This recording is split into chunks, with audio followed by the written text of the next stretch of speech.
All right. Well, I don't know if anyone can hear the smoothness of my voice this evening, um, but I can attribute that to two different uh, reasons. First one is we have our mics.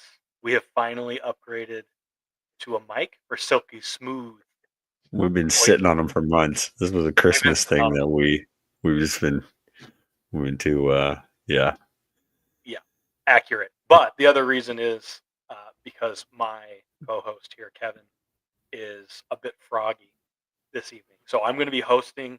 He's going to chip in. Have grace for me because I normally am just the guy with a ton of opinions, and I don't I don't always know how to host things. But I'm just going to do it. I'm just going to send it. just So just do it, man. yeah, how you feeling, man? I'm doing all right. We've been hinting at it for a couple weeks now, but we're just this time is a tricky time of the evening, trying to put my kids down, trying to get on the podcast. And so yeah, and then also our East Coast people who might want to listen from the East Coast. Yeah, so there's just some maybe logistics we're going to iron out in the next couple months. But for now, it's 8 p.m. Pacific time, so we're going to get after it. So yeah, I'm doing well. Awesome, man. Sounds good. Well, we're going to go ahead and get started the same way we always get started. Are you ready? Are you ready for some questions from the early 1900s? Yes, yes, please. Okay. So at TSP, oh, you know what? Actually, I apologize. I guess a big part of hosting is introing the show. So I'm going to go ahead and make that happen now. Welcome to the Sideline Podcast. My name is Jared Booker.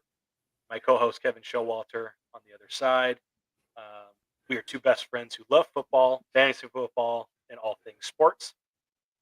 Tonight we're going to talk about March Madness, the TSP Bracket Challenge, and last week, if you tuned in, we did uh, do the first part of a NFL mock draft. We did picks 1 through 12, alternating, and we're going to do our best. No promises. We'll see what happens. We're going to do our best to finish out the rest of those picks this evening. So, without further ado, we are going into some trivia. So here we go. Let's go. All right, Kevin. So you can notice the new layout there. I'm still trying to figure that out. But here's what we're looking at. Who holds the record for longest winning streak in NCAA Division One football? And I probably should have said history. Hmm. Is it A, Oklahoma, B, Notre Dame, C, Alabama, or D, Texas? And as always, if you are watching or listening in, we really do value the community aspect and interacting with those who are following TSP. So if you know the answer, feel free to throw it in the comments, and we'll interact with you. But Kevin, what are your thoughts on that? Uh, well, I mean, it's got to be Alabama. Is what my thoughts are, just with recent history. But I know Notre Dame had their runs back in the day. Because I'm thinking when I think winning streak, I'm like, okay, this is going probably over multiple years, where you. But it doesn't even have to be national championship. It could be, hey, you won every game and you won the Fiesta Bowl, and then you started up the next year. Like, so in that way, I could see Alabama. Maybe they're not the pick. Um, Yeah, it's that is not. true. It's not Texas. I feel good that it's not Texas. I feel pretty good that it's not Oklahoma. I think it comes down to Notre Dame and Alabama for me. I'm going to go with Alabama. That was my first gut, and that got me through high school. So let's go with that. There you go. You did make it through high school, and we are all eternally grateful for that. Unfortunately, you are incorrect, my friend. Oh, It is the Oklahoma Sooners. no way. All right. Yeah. Yep. So they had 47 consecutive wins between 1953 and 1957. That includes three straight perfect seasons. Isn't that out of control? Dude, that is out of control.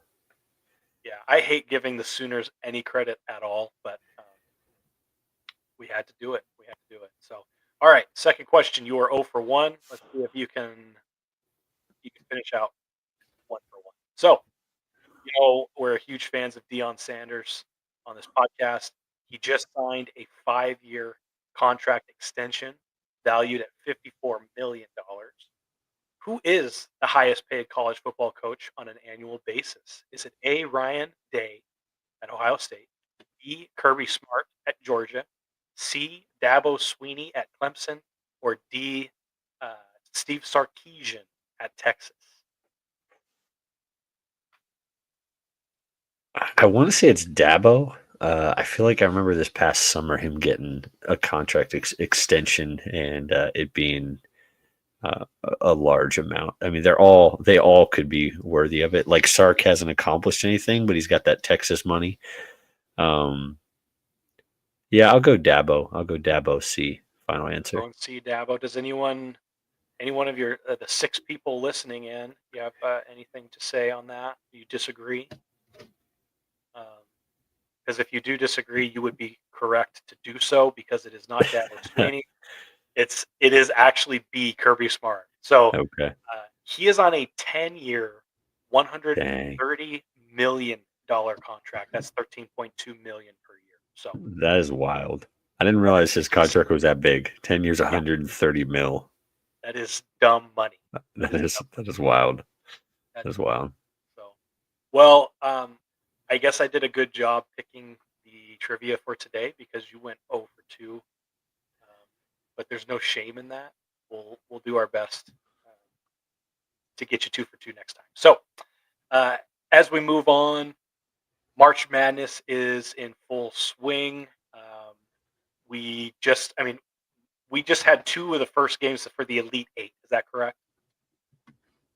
That's correct. So we have Okay. two Final Four teams as of this recording. 2 Final Four teams. So today we had Florida against Texas Tech. We also had Duke versus Alabama, and that game just wrapped up. Um, the Florida Texas Tech game was the game to watch. Texas Tech was up late on Florida, and then Walter Clayton Jr. just started throwing up 3-point shots willy nilly. I don't know if you were watching the game, but like he was just like he would be close to the bucket and then run to the 3-point line and then just turn around and throw it up and hit it. And so Yeah. Florida looks elite. I would say Texas Tech, they gave that game away. Um, but Florida, they look good. Did you watch any of that game? Any opinion on that? Yeah, I did. Almost, I don't know if I did start to finish, but pretty close to it. Like I was, excuse me. Um, yeah, it was a great game. And I think at this point, as this is kind of our news rant, and I'll leave most of the ranting to you tonight, but I think we need Duke versus Florida in the final. Anything else is going to be a major letdown. Like I've been pretty active on X of sharing my frustration of all these double digit losses. And well, yeah, Duke. So Duke, I've posted probably 3 times today that Duke's going to beat Alabama by 15, and they beat them by 20. Um, which I don't think it took a rocket scientist to see that, right, the game after breaking the record, like you're probably due for a letdown when you're a streaky 3-point shooting team. And so, but yeah, I think at this point we need Duke versus Florida. Like anything less than that, and I will be pretty disappointed because they're the two obviously best teams. And they just have. We were texting before the show, like they have no weaknesses. Like what is Duke's weakness? If you had to pick one weakness, what would you say? If I had to pick one weakness for Duke, it would be that they are extraordinarily annoying to watch. What about you? I mean, their only weakness, and I mean, I picked them to win in my bracket, which is firmly busted by now. But and it was purely like if Cooper Flag is healthy, I think they win it. If he's not, then I'm going to lose. But that was going from a perspective of I haven't watched a Duke game all year, but since I've been watching them in this tournament, I'm like they literally have no weaknesses. Like they're big, they can shoot, they can defend, they can shoot inside, they dunk, they blocked. I mean, their coach is good. I don't know what their weaknesses would be. I mean, health. It's hard to get them in foul trouble because they play such good defense. So yeah, good luck. I do think Florida matches up well with them because Florida has size. They have shooters. They have an elite point guard. Um, they have a good coach. So like they match up the best with Duke, and so that's why I think we need that matchup. I am not looking at the bracket. Will they play in the next round, or will we no? Because No. yeah, I know I picked them in my final. So yeah, that's they. We don't need to go there anyway. Yeah. I'll yeah. No worries. No worries. So, yeah, they will not play in the next round. They will, and actually, goodness gracious, I guess I should probably know this. Um, I believe Florida will play. Yeah, no, I know this because I picked it. So tomorrow, Tennessee plays Houston. The winner of that game will play Florida, and Michigan State plays Auburn. Winner of that game will play Duke. And so um, we'll see what happens. I am a Tennessee Vols fan, as you can see. This dope hat from Bad Day Hat Co. Um, Not a sponsor. send us some more hats. Not a sponsor, but you guys are awesome, and It could be. I like your hats. You could be. You absolutely could be. I got Um, I got a new one this week. I got my beef jerky hat. you got your beef My jerky hat. also not a sponsor, but if they want to be, we would do it. So Yeah, 10 years down the road, that's they're right. gonna be wishing they had jumped on this bandwagon. So, moving along, I will touch really briefly on our TSP March Means More uh, ESPN March Madness bracket. I am currently in ninth place. Do you know what place you are in? It can be good. I'm not on my way to Mars. I don't know. I'm looking now, but I don't know. If you could actually tell me, because I think you're so far down, I can't actually Oh, find you. the roast. I'm in 17th. I'm just kidding. That's not too bad. That's not too There's one, two, three, four Duke teams ahead of me, so I don't really have. Even if Duke wins, it's not going to end well for me. So yeah. Cracky is looking in a good spot. Yeah, yeah, he or she has picked 99.7% correctly. So that's impressive. iCracky's looking good with Duke being the champion. We also have Maddie Icemaz picks 7. I'm assuming that 7 is because Maddie Icemaz did a bunch of brackets, but he's got Auburn winning. He's in second place. So I'm in ninth place, like I said, but I have I picked Houston to win. There's 2 people ahead of me that also picked Houston to win. So I will be lucky to just finish in the top 10. Um, so we'll see what happens. I picked Houston to win for 2 reasons. If they win tomorrow against the Vols, I get the points. If the Vols win, I don't get the points, but the Vols win. So that was Well, yeah. yeah, that was on purpose. That was absolutely on purpose. So What's your confidence meter that the Vols win tomorrow? I know we got to keep man, it moving here, but I'll just let no, you no, go on you're good. one rabbit trail here. I'm going 60-40, 40% being the confidence in the Vols. I think Houston, they did not uh, they did not play like they didn't play super well in their last game, and they barely pulled it out. Um, I just think they're going to come out and do work. Houston is. I watched Houston early on in the tournament, and they are fun to watch. They are really Hmm. fun. So Tennessee has to bring their A game if they want to have a chance. But it is the 2 best defenses in this tournament up against one another tomorrow. So if you are a defensive fan, uh, that is the game to watch. So moving along, we are without further ado, once again, 14 minutes into the show, we're going to get moving on with our mock draft for 2025 NFL. Um, the last pick that was made was by Kevin. He picked Jade Barron, cornerback out of Texas, to go to Dallas at pick number 12. So that puts me on the clock. Um, I actually did a lot of research. Full disclosure, though, I did research. There were so many picks to do. I did research, but I didn't pick a bunch of guys for each one, like considering you might pick one of those guys. So it's possible Yeah. that you pick someone that I've got and you throw off everything and then I'm stuck fumbling over here. And that will most likely happen. But it is not going to happen on this first one. So Miami Dolphins, at pick number 13. They have a huge need for some offensive line help. Um, they struggled. And let me just say, like, I didn't think that I'd be picking so many offensive linemen in the first round, but Yeah. I'm telling you, I think I'm becoming a believer in like that is your foundation. If your quarterback is running for his life all the time, or you can't establish a running game, you are not going to be super successful. So Miami, if I were you, I'd be going with Kelvin Banks Jr. out of Texas. Um, he's going to be, goodness gracious, he boosts the run game. Um, Obviously, they've got Raheem Mostert and Devon Achane in the back. Um, Banks is athletic. He's quick to the second level, and he thrives in zone blocking schemes. He's young, he's durable, and he's proven. He's a day one starter, and he's only 21 years old. So he's plug and play. I'm going Kelvin Banks Jr. to Miami at pick number 13. Very good. All right. So I am on the clock. And part of why again, we didn't collude on this before going live. And part of that is to feel a little bit of the pressure that these GMs, we've all played fantasy football drafts where someone snipes, the person in front of you takes somebody that you really wanted. And that's kind of the feel that we wanted to have here where, man, if I really wanted Banks to go to the Colts, then, got to pivot, got to figure out here in the moment. So, shout out to Mr. Diesel, I think is his handle on Twitter. He was going back and forth with me a little bit. He is our resident Colts fan, and he was definitely giving me the gospel on we need defense, and I do see they need a tight end as well. I think it would be a stretch to take a second tight end in the first round this high.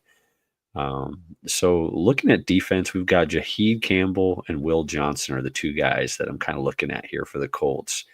And in the AFC, I think there's so many good quarterbacks and wide receivers, and it goes both ways. If you have good pass rush, that helps your cornerbacks. If you have good cornerbacks, that helps your pass rush. Um, I think the Colts, they have a pretty good front line, so I'm going to actually go Will Johnson with this pick. And Great, out of great. You've Michigan, already absolutely I've already destroyed. your entire board is gone. There we Um, go. but yeah, I just think he's going to help him on the back end, and being able to defend the pass, and I don't know if his upside is like crazy, freaky, elite. But it does seem like he is just going to be a solid 10 to 12 year professional quarterback, and so like that to me is not a bad thing. That's like you want your first round pick to be somewhat safe because all of these guys are talented. And so, yeah, I just think this is the safe pick, but also really good talent, really good character. Nobody's a slam dunk, but that'd be the pick I would make if I was Chris Ballard. Nice work. I like that. So Indianapolis Colts, you have Will Johnson going in at pick number 14. And my previous comment about you picking up someone that I put on my draft board after doing a ton of research That just was came it. to fruition, and here I am. So thank you for that. But Yeah. that's okay. That's why we're doing this. That is kind of I think that's kind of special. We did not talk about this prior to the beginning of the podcast, and so I am having to pivot just like these teams would have to pivot if that happened. So that's pretty neat, actually. Yeah. Um, at pick number 15, it is currently the Atlanta Falcons. Um, I I actually am really happy with this pick. I think that it actually is pretty possible that it happens. Um, we've got James Pierce Jr. out of Tennessee, elite pass rush. Mm. Um, he fits both the roster needs and the team identity. The new head coach Raheem Morris is a defensive-minded coach that values speed and pressure off the edge, and Pierce can play in a 4-3 true defensive end or stand up in a hybrid front. And he's just been a stud at Tennessee. He's got the physical tools and the SEC pedigree. He's 6'5", 242 pounds. The SEC is no slouch, and so if you're having great production in the SEC, you are an NFL caliber starting defensive end. So um, I'm going James Pierce Jr. He's premium talent, uh, and the need is also premium. Yeah, that's Yeah. what I'm doing. Do you feel like there's any homerism there on that pick, or that is, yeah, you think that's the move there? Uh, no, I'm just that curious. is absolutely there is a little bit. I think it's the move. What would you do though? Well, I guess why I asked that is because you see James Pierce mocked anywhere from like this point in the draft to like 32 to the Eagles, and so it's always interesting to see how players shake out. And all it takes is one team to really believe in you, to really crush an interview, run a fast 40, and you got the Jack Campbell going to the Detroit Lions and people. So I'm not saying James Pierce at this pick would be Jack Campbell to the Lions. I don't think it was the name I was expecting, but it's not clearly a talented player, and I like the Raheem Morris connections as well. So, yeah, I mean, I'd be hyped for him if he went this high. I also bring him to Philadelphia. So, um, You would I, like that. You yeah, would like that. I would. All right, so we're looking at. One second here. Just Oh, and there I we go. can do this. I forgot. I love that Oh feature. yeah, yeah, that StreamYard was is nice. great. Okay, so Cardinals on the clock, pick 16. I'm showing needs of guard, D lineman, cornerback. I'm leaning, and full disclosure here, well, we have all kinds of resources in front of us, and so we're not, like we tweeted about last week, like we're not taking Daniel Jeremiah's job anytime soon. We're doing this for fun. Um, that being said, I am pulling from Daniel Jeremiah on this pick. And I just believe it. It's Gray Zabel from North Dakota State. He's a guard. And the reason I think the Cardinals need to go this direction is we got to find out if Kyler Murray is that dude. I'm skeptical, but when you draft Marvin Harrison, I believe Kyler's contract after this season, they can cut him with like very little cap damages. And so it's a little bit of a prove it year for Kyler. I think the Cardinals would never say that. But I think that you bring in Marvin Harrison. Let's bring in an offensive lineman and let's see. Hey, is this guy truly our quarterback going forward, or are they in the quarterback market next spring? And so, yeah, that is going to be my pick to the Cardinals. Is Gray Zabel, North Dakota State, a long history of just good rushing attack, nasty Midwestern lineman. Great pedigree, showed out the Senior Bowl. I think that's the move here. I don't hate that. I'm just wondering the same. I'm going to ask you the same question. Is there a connection there because of Carson Wentz going to the Eagles from North Dakota State? That's more of a stretch, I would say, for Yeah, me. But yeah, no connection there. That's just more. I think it's prove it. Put up or shut up for Kyler. And so I think this is. I could also see him going like an Ibuka or like, hey, let's double down on Ohio State wide receivers. Let's give Kyler all of the weapons that we can handle. I think that didn't pan out very good for the Bears last year. And so if they're smart, they're going to take a lineman and they're going to say, hey, let's protect Kyler, not just get him more bells and whistles for him to, take 60 sacks a year. So, yeah, I would say about 0% homerism there. But maybe there's some in a deep crevice of my mind. But I'm just leaning on Daniel Jeremiah, to be honest. there you go. I think that's an okay thing to do. So um, awesome. So you got pick 16 for Arizona, Gray Zabel out of North Dakota State. All right. So I've got next uh, Cincinnati Bengals. They've had quite an off season. I was just pulling some numbers here. They signed Jamar Chase. I've got so many opinions about this. Sorry, I'm not going to veer too much because I Yeah. know we have to keep going. But the idea that Jamar Chase and T. Higgins were like a package deal, that is like uh, the only thing that I can liken that to is that like if ESPN picked up like the TSP, I would say you and I are a package deal. I'm not going without you. You're not going without Yeah. me. It is Yeah. what it is. But Jamar Chase, a 4-year, or $161 million extension. T. Higgins, 4-year, $115 million extension. So um, when you add that into the Joe Burrow, um, of let's see, a cap hit of approximately 46 million for 2025, that does not leave a lot of money to re-sign. I mean, I think they have not made a contract with Trey Hendrickson yet, but I think that they're trying to do that. Stud defensive end. Um, I feel like that would eat a lot of that money. So, all that being said, I have pick uh, 17, Cincinnati Bengals, and I am going with a defensive end. And this is someone that I thought might. I was actually kind of shooting for, like, the way he performed at the combine. I was like, I think he's going to go higher. Um, just in our mock draft, he has not.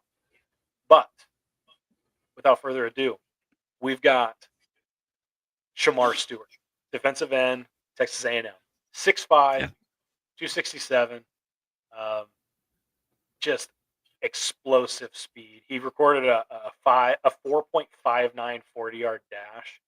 Um, I mean, he's got a limited pass rush with only 4.5 sacks over the last 3 years, but I think that he has the tools um, to really, like, either play opposite Trey Hendrickson or uh, go in there and fill in that spot and learn from Trey Hendrickson. So um, I think the Bengals. I've heard Bengals fans nonstop talking about how they need to invest in the defense now because they've invested so heavily in the offense. So we're going Shamar Stewart, Texas A&M.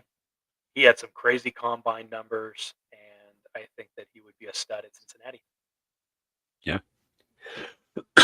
And one thought I'll have on that, I'm not an anti Trey Hendrickson. I think it's interesting when you think about the Bengals last year. It's like if you're in a lot of shootouts, you're not playing very good defense. That means you probably are giving up a lot of passing situations. And so the opportunity to rush the passer was certainly there. But if they get down big early, then maybe it wasn't. So anyway, Trey Hendrickson, great player. They should extend him. I think it's more the Bengals dragging their feet on ponying up the cash and saying, hey, if you would have paid like T. Higgins and Jamar Chase early, you would have gotten a discount. And it wouldn't, like the Josh Allen contract, it was unique because they literally ripped up his first deal and said, here's just more money.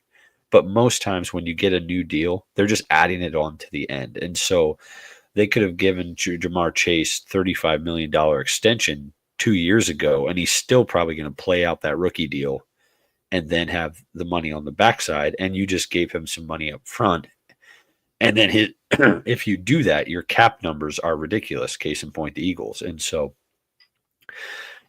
it's really the ownership in Cincinnati. And I don't know. I don't know if it all works out or not. But anyway, moving on. I am on the clock for Seattle, hometown Seattle place. We're Seahawks. out here. I'm seeing guard, center, edge. As you were making that pick, I do think there's an interesting dynamic in the draft at times where you see a run on specific types of players, like a lot of defensive guys coming off the board. I'm most likely about to take an edge rusher, and so 3 out of the last 4 picks. I think that's often like, hey, we have these 3 guys in a tier, and this is the last guy in that tier, where then it's going to drop in our edge. Now we're talking second or third round. So, yeah, this guy I think is an edge rusher, Mike McDonald. Going to want to continue to build out that defense. And I'm going to go with Jaheed Campbell out of Alabama. Um, yeah, just good Jihad. I think pedigree. it's Jihad. Jihad, my Jihad bad, Campbell. my No, bad. you're But yeah, just I mean, he ran like a 4.5 40. Great tools in his body. I just think it fits building up that defense in Seattle, and what Coach McDonald's going to want to do. awesome. I don't hate that pick. I am not being from this state does not mean that I am a Seattle Seahawks fan. So they can do whatever they want, and I will probably stick my Yeah. foot for them. Fair enough. So, Same. all right. Well, we're on the same page. That's great. Go Bills. Also, just side note, those draft caps, those 2025 draft caps Fire, huh? they are clean. Yeah. All right. So I've got the next pick. Uh, Pick number 19 for the Tampa Bay Bucks. Um, as I did a little bit of research on them, um, their highest needs, according to looks like MSN. Which how can you not trust MSN? uh, Inside offensive lineman, cornerback, and linebacker. Um, I am going to go with linebacker Jalen Walker from Georgia, linebacker. So uh, he's an off-ball linebacker. He's got a hybrid skill set. Um, I believe he was already picked. Sorry to interrupt you. no, are you You, serious? I'm pretty sure. I think you took him at. Remember, you swapped out your pick for Oh, the I did. Niners.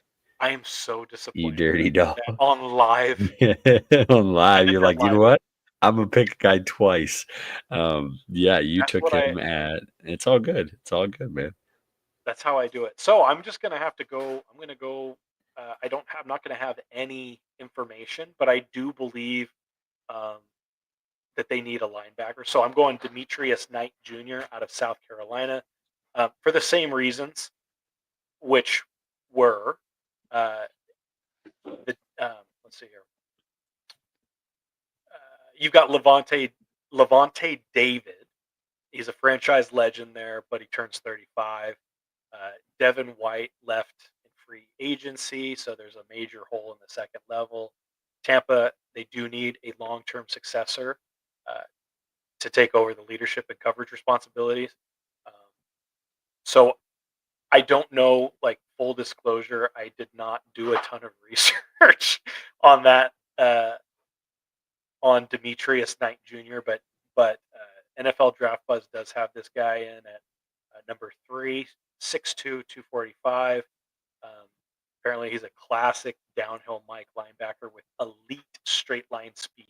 So I Yeah. think getting someone in there to learn from Levante David. Levante David has been fun to watch, man. For Oh a lot yeah. of years. So I know that you enjoy the Tampa Bay Buccaneers. I would love to hear what you think about that pick, and does that fill a need, or would you have gone a different direction? No, I think it. I think it fills a need. I think I'd probably lean the edge or the DB. But you see a lot of smart teams, and I promise I won't take everything back to the Eagles, but I'm sure the Chiefs have done this, the Baltimore Ravens. Like, you bring in a guy early to learn under, like, oh my bad, learn under an All Pro, and getting a year in the same building as Levante David. I don't know if that would be the right pick or not for them to make, but I would definitely understand it. Like, hey, this guy, he's not going to learn anything better than playing alongside a Levante David for a year. And so, yeah, maybe probably a little bit of a stretch in draft position. He might, but they probably would have had to trade up in the second round if they would have wanted to get him in the second round. So, I don't hate the pick. I think it's a good spot for him.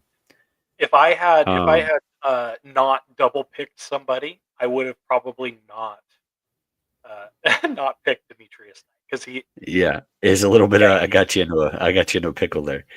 that Yeah, is a it's all reach. good. That is an absolute reach. So I'm gonna maybe Yeah, put when we post the graphic for that. Can we put some asterisks there, just so people know, like, hey, if Booker had a little bit more time, he probably would not have done that yeah. with that guy. So, Well, yeah, well, yeah. well, It is here, what you it know is. what I'm The gonna do? ship has This sailed. is Nope. We this we is what left you change your pick that one time. That was your one and only. You already put it on the look at it, you got it on the ticker. So do you want to know? Do you want to know what I have to say about that pick? sure.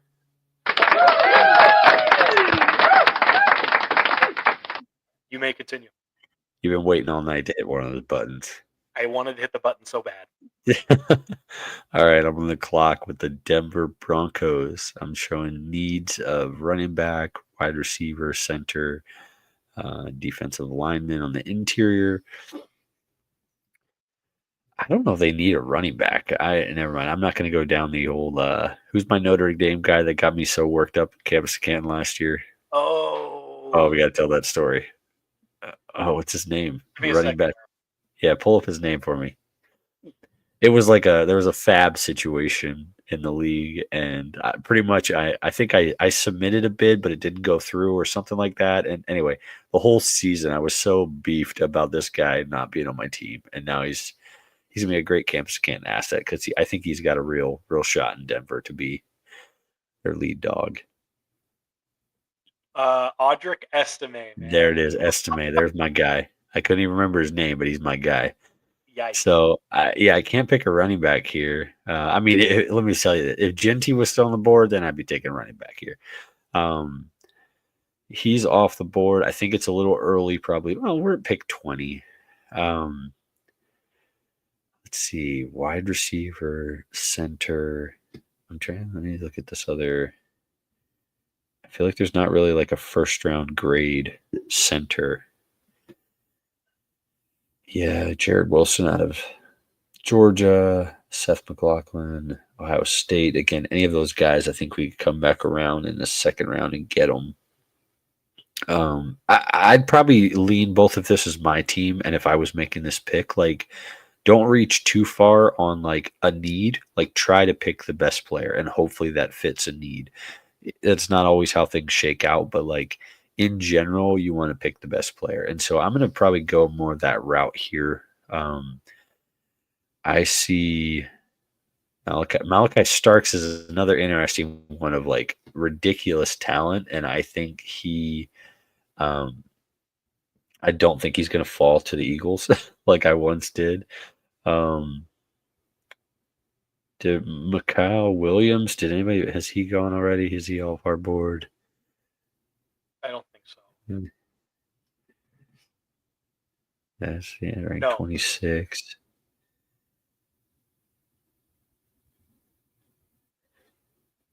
Yeah, I think I'm gonna lean that route. Let me just 6'5", 260, powerful rusher. Um, there's not really a lot of guys on the interior D linemen. Um, Mason Graham's off the board. We got Derek Harmon out of Oregon. I don't know. Maybe I would take got the Oregon connections. 6'5", 213. Um, you know what? I think that's going to be a good spot for him. Having those interior D tackles is so important. This might be a little bit of a stretch, but I don't think it's too far of a need. I And who could who see is it? this is Derek Harmon for the Derek Oregon Harmon. Derek Harmon Oregon Ducks. I think it fills a little bit of a need here. I see running back, wide receiver. I don't think that's like Sean Payton got pretty good production out of that unit, that offense last year. So I could again another team you could see going after Nabuka or going after like a receiver. Um, but I think maybe they just take the lineman. Let's win in the trenches. So yeah, I'm going to go with Derek Harmon out of Oregon to the Broncos. Nice. And what position? I apologize. What He's a position? D tackle. D tackle. Defensive tackle out of Oregon. Okay. Awesome. Awesome. Awesome. All right. Well, we're going to keep it moving. Um, I'm going to use another button, and I promise it will only be this one time that I use it this All evening right. until we figure out how to make it less loud. But Oh I've got pick gosh, 21 for the Pittsburgh Steelers. Do you know who I'm going after? Aaron Rodgers. I'm going. Gun. Yeah, I'm I'm not going. sure. No, I know. I went with the gun noise because Jackson Dart, a dart Dart. is not a gun, but it could be a weapon.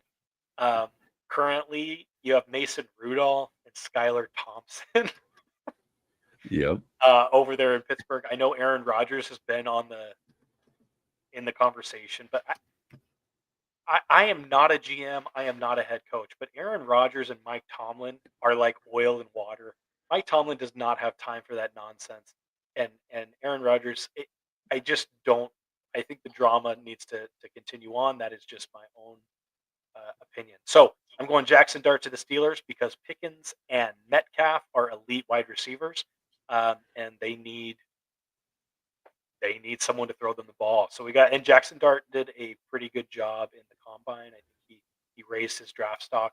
He's a balanced pocket passer with mobility. He's not like super. He's not like Milgro type mobility, but uh, he's efficient in the pocket. He's got good accuracy.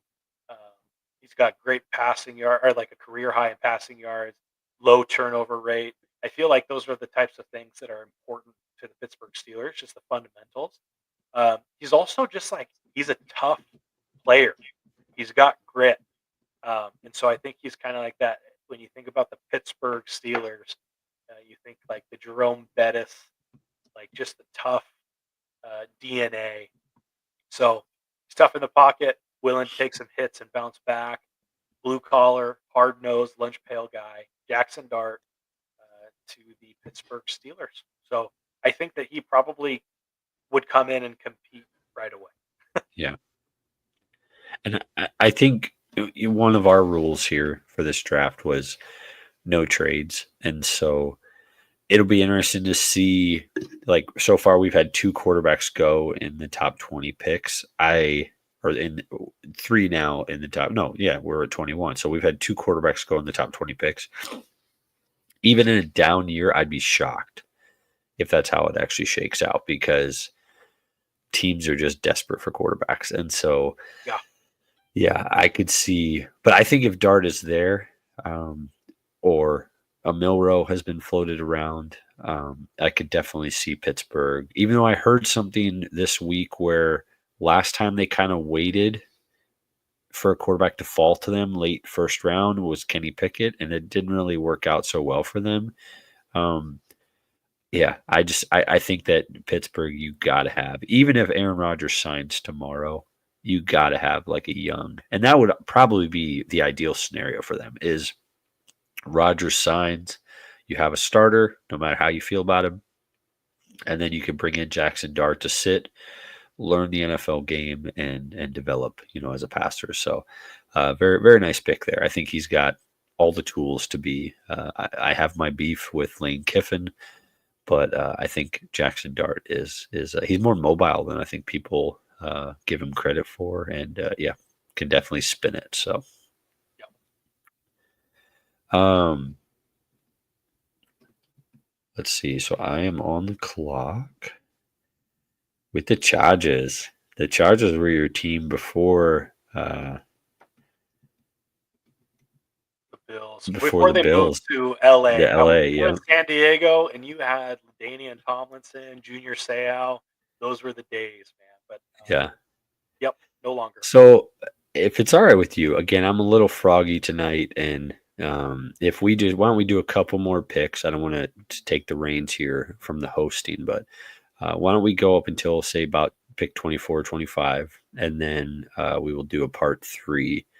And I promise this isn't a sales gimmick for the social world out there. Well, maybe it is, but as you can hear, I'm just trying to get over some sickness that my kids gave me, and yeah. So I think if we wrap it up here in the next few minutes, that would be good.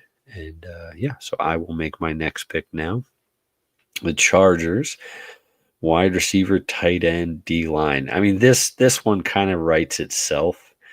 There's no way Jim Harbaugh doesn't take Colston Loveland at this point in the draft, right? I mean, let Yep, me see what kind of lineman. I mean, I could see him taking Josh Simmons, but is he going to take a tackle out of Ohio State?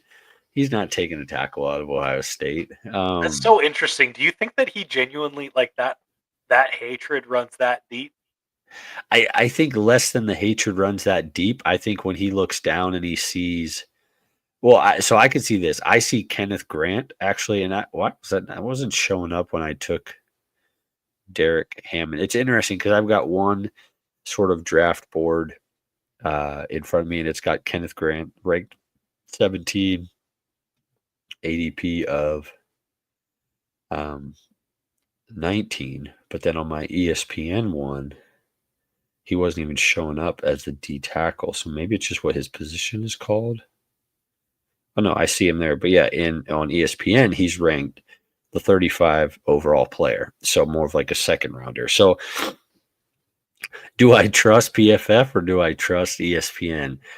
Oh, this is tricky. Yeah.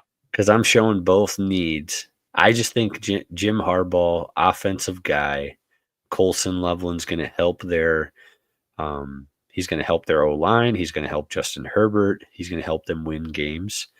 I can't imagine if he's available at this pick.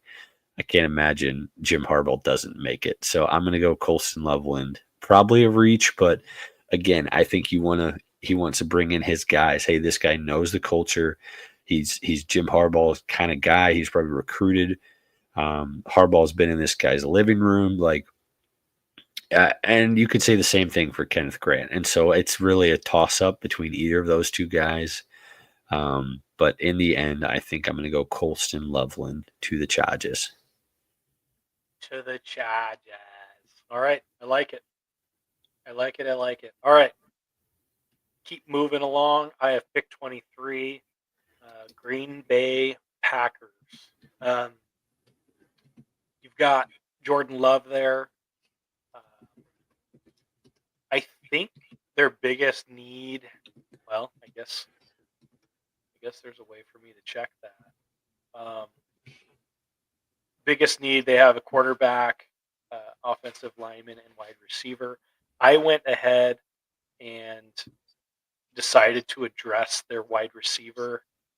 There's your pick there, Los Angeles Chargers, Colston Loveland. I went ahead and decided to address their wide receiver issues. Yeah. Because they've had some injuries. They have some stud wide receivers there. Reed, Watson. I know Romeo Dubes has gone off a couple times. I think they need a guy like Luther Burden the third. Nice. This guy is a yards after catch weapon. Um, he can play on special teams. He fights through contact, finishes plays. He's a great complement to Watson and Reed because they're just so quick. He's a solid route runner with great hands. He can line up anywhere. I think that Jordan Love needs that guy who can turn short yardage plays, maybe dump off plays into something, and build that confidence. And so Luther Burden, I know his last year. I don't have his exact stats in front of me from his last year at Missouri, but I think that he did not help his draft stock last year. And if he had a year that he was capable of, he would be going much higher than pick 23 to the Green Bay Packers. So I actually think he's a steal if he actually goes there. So Yeah, solid pick. I've mentioned a couple times online, like last year's wide receiver class was so stacked that I think this year's is kind of getting compared to that, and that's not a fair comparison because of the how many good players, elite players, came out of that wide receiver draft already. Like Neighbors is already a dude, Harrison is already a dude, and so where I think this class is really interesting is the depth. When I see Burden, Tet McMillan, Ibuka, I'm like, these guys are just going to be like solid wide receivers. Maybe their ceiling is wide receiver too. Maybe they're not going to, be the top five in just statistical output, but can really contribute to your team winning. And I think they can be you can have a number one receiver on your team. That doesn't mean he's going to be top. Like everybody can't have a top five receiver. And so, yeah, it's a solid pick. I am up with the Vikings, and they probably need a wide receiver, right? They're pretty weak at that position. Um, I see a need as a joke. So I see they need a running back, maybe a D lineman, defensive back. So it's really down to Malachi Starks or Kenneth Grant for me. Would be the two. Let me just look at my other board here and see if there's anybody else catching my eye. Amarion Hampton would be interesting here. I am being a little biased because, like, if they take Omarion Hampton, then my stock in Jordan Mason is going to plummet, and so I hope that they don't do that from a campus to campus perspective. Um, Nick, I'm going to butcher this name. Nick Imanowari out of Stud South Carolina out is of a South very, Carolina. very Stud. interesting prospect. Like 6'3", 220, ran under a 4.4. Very, very interesting pick that could be there for him. But I am going to go. Let me see here. I think the move, and let me see if I can get my. It's not as slick when I do it because you've got the controls over there. But I'm gonna type it here into the chat, and then you can pull it up for our professional outlook here. Just gotta find this name. Yeah, make sure I spell it right. Oh, you're going a man of worry. No, no, I'm going with pick 24 to the Minnesota Vikings. I'm going with Kenneth Grant. Look at us. There it is. Nailed it. It's Nailed it. beautiful. Just had a stumble through it there for a few seconds, but it's all good. Clearly, because we need those interns that we've talked about. We need some. If anybody's Oh yeah, listening and you want to come be a TSP free intern, we will work you to the bone and we won't pay you a dime, but we will have a good time doing it. And so, if you're out there, send us your resume. We you will will laugh. You will You will absolutely laugh. laugh. All right. You want to do Awesome. one Well, you're. more, or should I'm gonna we do should we one wrap it more. I'm there? gonna You do got one one more? more. All I right, go got one ahead. more because it fits. It just Take us home. fits. So we're gonna take us home. Pick 25, Houston Texans. I need to actually. I'm gonna ask. Uh, so sorry. I should have done this before. Um, so it is no surprise or no mystery that the high need in Houston uh, is for offensive linemen and just some protection Yeah, for CJ Stroud. Um, so let's see here. In 2024, he was sacked 52 times. I don't even know. I don't know how many times, how many seasons you can have where you're sacked that many times that's a uh, lot. and survive. And so I'm going pick 25. I'm putting it up on the board right now. Tyler Booker, last name Booker. So I'm Loves bringing it it. home. Here's the reason why. So something that I really appreciate about this guy, he's an Alabama pedigree, like obviously just a stud. He said something at the combine when asked. I mean, I don't know what question he was asked, but at some point he said, "I make guys not love football anymore." That's Um, awesome. and so that is, I love that. So he's 6'5", 325. He is a mauler, high IQ, top tier strength and finishing power. He was the anchor of the Alabama's offensive line with dominant run blocking and improving pass protection. And so, um, after losing Houston losing Shaq Mason and Kenyon Green, I just think they need someone to protect CJ Stroud. So Booker, gotta love that last name. Violent hands, excellent pad level. He moves defenders off the line. He's just a top tier guy. He's an anchor type guy that can stay at Houston for a lot of years. And so, if Houston is smart, I think they genuinely go after Tyler Booker. So, um, yeah, throwing that out there. That was pick number 25. We are going to go ahead and wrap up, but we will go through. Kevin will be on the clock next Saturday for pick 26, and we'll go ahead and finish up the first round mock draft. Do you have any closing remarks before I give our little farewell? I don't think so. I don't think so. Thanks for joining in. There we go. There's my closing remarks. But yeah, thanks for listening, and till next time. Absolutely, yeah. Thank you for joining us. If you enjoy our content, please check us out on X at Sideline FF Pod, or you can follow Kevin at TSP underscore Kevin or myself TSP_Booker. We love to engage with people in comments. Um, yeah, this is about community for us.